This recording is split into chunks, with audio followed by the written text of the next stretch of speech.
కృష్ణమ్మ తల్లి, దుర్గమ్మ తల్లి ఇంతమంది అండగా ఉంటే తాత్కాలిక ఇబ్బందులు వస్తాయి కానీ అమరావతికి ఎప్పటికీ అపజయం లేదు. ఇది చరిత్ర. ఆ రోజు కూడా నేను ఆలోచించాను, ఎక్కడ రాజధాని అయితే బాగుంటుందని ఆలోచించాం. నడి బొడ్డున ఒక పక్క దక్షిణ ఆంధ్రప్రదేశ్, ఉత్తర ఆంధ్రప్రదేశ్ రెండు మధ్యలో 12 పార్లమెంట్లు వస్తే రెండు మధ్యలో వచ్చిన పార్లమెంట్ 13వ పార్లమెంట్ ఇది.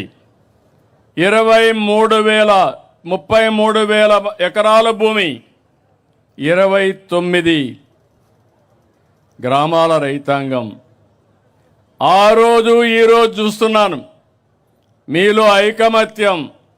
ఈరోజు మనం గెలిచామంటే ఆ ఐకమత్యమే కారణం. అలాంటి ఈ రైతాంగాన్ని, రైతు కూలీలను అభినందిస్తున్నా. 58 రోజుల్లో మొత్తం కలిసి 54,000 ఎకరాలు పూలు చేయగలిగాం. 2019 యామారాం, చీకటి రోజులు ప్రారంభమైనాయి. 3 రాజధానులు, ఇక్కడిని ప్రజావేదికతో విధ్వంసం ప్రారంభమైంది. మా ఆడబిడ్డలను చూసా.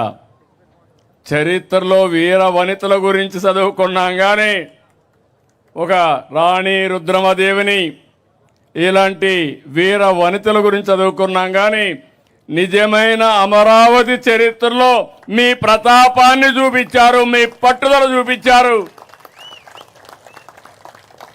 నా జీవితంలో ఎప్పుడూ మర్చిపోలేను. ఎన్ని అవమానాలు పడ్డారు నేను చూశాను మిమ్మల్ని.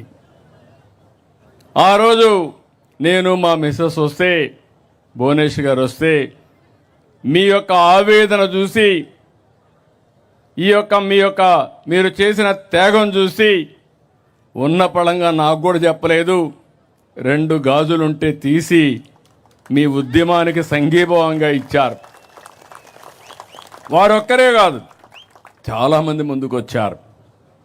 ఎక్కడెక్కడో ఉండే ఎన్ఆర్ఐస్ ముందుకు వచ్చారు. ఆ రోజు చాలా సమస్యలు వచ్చాయి. ఒక పక్క రైతాంగం భూములు ఇచ్చేశారు, మీకు వ్యవసాయం లేదు, ఆదాయం లేదు, మీకు వచ్చే కవులు కూడా ఇవ్వలేదు. మీరు లీగల్గా పోరాడాలంటే చాలా కష్టం.